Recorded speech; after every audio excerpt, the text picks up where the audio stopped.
સો એ કોઈ પણ ક્રિએશન હોઈ શકે અને શું ક્રિએટ કરી શકાય મેં મારી સમજણ પ્રમાણે એક સ્લાઇડ બનાવી છે એ હું તમને હમણાં કહું પણ the act of creating gives you the sense of meaning and joy. અને કઈ 10 વસ્તુ છે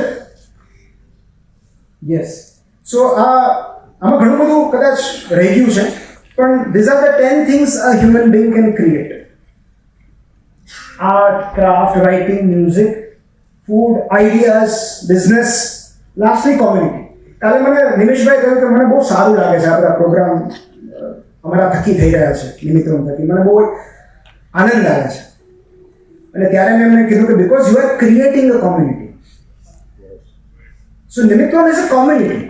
જ્યારે તમે લાઇક માઇન્ડેડ લોકોને ભેગા કરો છો કોઈ એક સરસ મજાની વાત શેર કરો છો વિચાર શેર કરો છો you are creating a community. તો જ્યારે પણ આ તમે કશું પણ ક્રિએટ કરશો એ ઇવન ફૂડ હોય સિમ્પલ તમે ખાવાનું બનાવશો તો તમને સારું ફીલ થશે because you are creating something. So creation is the ultimate goal જો તમે ત્યાં સુધી પહોંચી શકો તો. પણ we have to start with the base. પાયાથી શરૂઆત કરવી પડે. And the takeaway is કે the same mind that thinks of ending life can also be trained to fall in love with it again. જે બીમાર ચિત્તને મરી જવાના વિચારો આવે છે એ જ બીમાર ચિત્તને તાલીમ આપીને ફરીથી જીવનના પ્રેમમાં પાડી શકાય. તાલીમ કોણ આપશે એ તો આપણે જ આપવી પડશે. એક બહુ સરસ પિક્ચર મારે તમારી સાથે શેર કરવું છે. Next slide please. યા આ મારી દીકરી 13 વર્ષની છે. ગયા વર્ષે એણે આ પેઇન્ટ કરેલું ડ્રો કરેલું કે things that make me happy. એટલે એને જે વસ્તુઓ ખુશ કરે છે ને એણે આ ડ્રો કર્યું છે અને બહુ સુંદર છે. તમે જુઓ કદાચ આપણને એવું લાગે કે આપણને પણ એ જ વસ્તુ ખુશ કરે છે. એને ઉપર છે ને લાઇટિંગ છે, પ્લાન્ટ્સ છે, ફેમિલી છે, પછી માસી ને મામા છે, પાણીપુરી છે જો સાઈડમાં, આઈસ્ક્રીમ, મેંગો, પછી જો અહીંયા બીચ દોર્યો દરિયા કિનારાનો બહુ ગમે, music, dogs, pets, moon, basketball, flowers, Diwali, milkshakes. જીવન આટલું જ છે. આપણે કોમ્પ્લિકેટ કરીએ છીએ.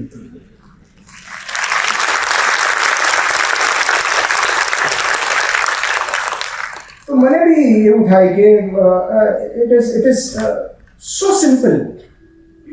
જે લોકો હું કહું છું કે તમને બીજું કહીએ તો 6 પ ઉદાર છે. એવા 6 પ છે જે મને એવું લાગે છે કે દરેકને મદદ કરે.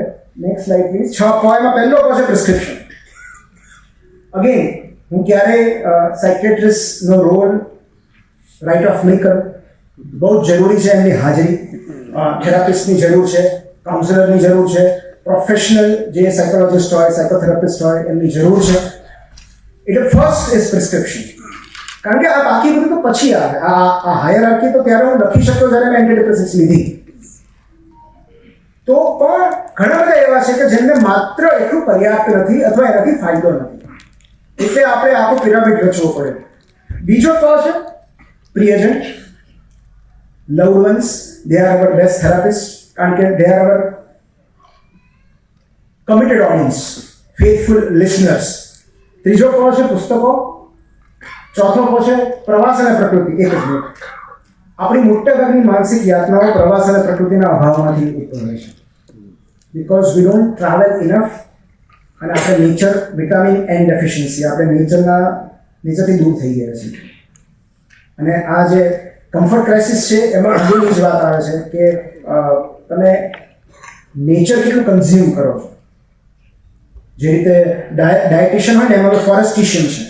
ફોરેસ્ટિશિયન એટલે તમારે કેટલું ફોરેસ્ટ કન્ઝ્યુમ કરવું જોઈએ જે તમારી હેલ્થ માટે સારું હોય. અને એમાં નિયમ છે 20-5-3 નો નિયમ.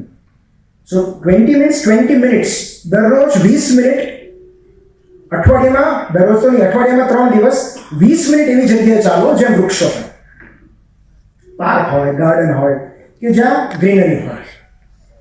3 days a week for 20 minutes. બીજું છે 5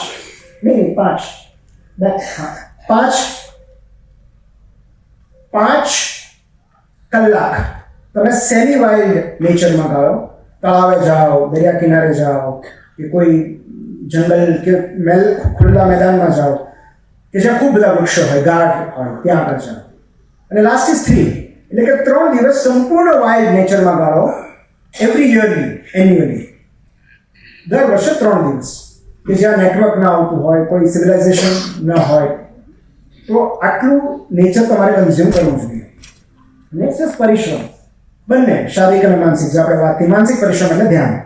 લાસ્ટ ઇઝ પ્રાર્થના. પ્રાર્થનામાં બી માંગવાનું નહીં, ગ્રેટિટ્યુડ. કારણ કે તમારી પાસે જે છે એનો તમે આભાર માનશો ને પછી અનેક ગણું વધારે આવશે. આ મેં અનુભવેલું છે. Just start feeling grateful four what you have and you will get plenty.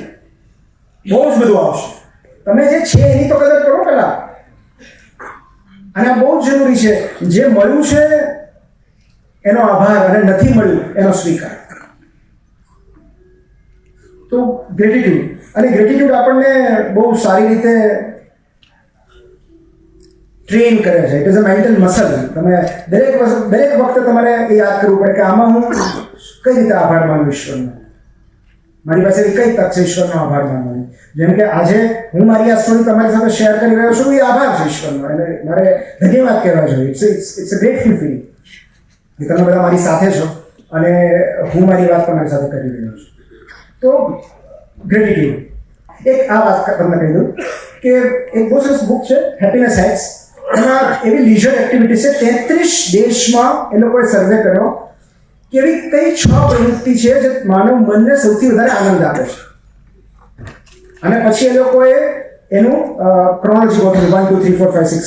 બરાબર? તો એ મેં ઢાંકી દીધું છે કારણ કે મારે તમારી સાથે એ શેર કરવું છે. તો 6 જે છે ને, નેક્સ્ટ 6 જે છે ને, બસ એ છે અટેન્ડિંગ સ્પોર્ટ ઇવેન્ટ્સ. તમે કોઈ પણ એક સ્પોર્ટને ફોલો કરો એ બહુ જરૂરી છે મેન્ટલ હેલ્થ માટે. ભલે પછી ફાઇનલમાં હારી જઈને હાર્ટ બ્રેક થાય, પણ પછી T20 વર્લ્ડ કપ જીતશું, પછી ચેમ્પિયન્સ ટ્રોફી જીતશું. તો ફોલો એની સ્પોર્ટ. તમે રમતા હો તો ઉત્તમ, પણ ન રમો તો કોઈ એક સ્પોર્ટને ફોલો કરો. બેડમિન્ટન છે, ટેનિસ છે, ક્રિકેટ છે, એનીથિંગ. સો આ સર્વે ને જે 6th છે. 5th is listening to music. એ આ વસ્તુ એના હાથમાં ખોરાક નથી કીધો. તો you just listen to music, તમારું ગમતું, and you will feel good. તમને ખરેખર એવું થશે કે અંદર કશું કનેક્ટ થયું છે. જે 4th એક્ટિવિટી હતી એ હતી ગેટિંગ ટુગેધર વિથ રિલેટિવ્સ. આમાં એને મિત્રો નથી લખ્યા, એ જાણી જોઈને નથી લખ્યા. કારણ કે ઘણીવાર મિત્રોને મળ્યા પછી એની 3 એટેન્ડિંગ કલ્ચરલ ઇવેન્ટ્સ. તમે કોઈ સાંસ્કૃતિક કાર્યક્રમ કે આવા કાર્યક્રમ, નાટકો, એ બધું જોયા પછી વધારે મજા આવે છે. So this is. અને આ મારું લિસ્ટ નથી. આ 33 કન્ટ્રીઝમાં જે એ લોકોએ સર્વે કર્યો છે એનું કારણ છે, જે આ બુકમાં એના રેફરન્સીસ સાથે છે. એ કયા પેપરમાં છે. Second, reading books. આમાં તો કોઈ વિવાદ જ નથી. બુક્સ પહેલીમાં એક મિનિટ હમણાં ના શેર કરતા. હા, પહેલીમાં મારે તમને ગેસ કરવા દેવા છે કે પહેલી એક્ટિવિટી કઈ હશે કે જે સૌથી વધારે માનવ મનને આનંદ આપે છે. સ્લીપિંગ. વાળા તમે મારા જેવા. ઊંઘ છે ને એ આશીર્વાદ છે ઈશ્વર. Travelling, sharing, food. મને કહું શું છે બતાવો તો. શોપિંગ. જો બધા ખાવીઓ પાડે, એમાં ઇનોર્બિટ વાળા તો ખાસ પાડે. પણ તમે જુઓ, આ બધા તો ડેવલપ કન્ટ્રીમાં થયેલા હતા, એટલે શોપિંગ છે. આપણે તો કેટલા બધા મધ્યમ વર્ગના હોય ને, બધાને શોપિંગ ન પરવડે. દરેક વખતે મેન્ટલ હેલ્થ ઇમ્પ્રૂવ કરવા માટે શોપિંગ કરે તો પછી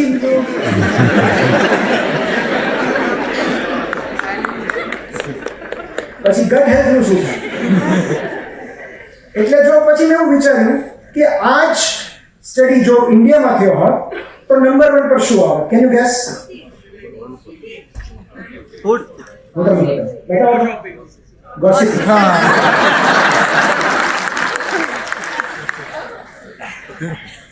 કેટલી આનંદની પ્રવૃત્તિ છે.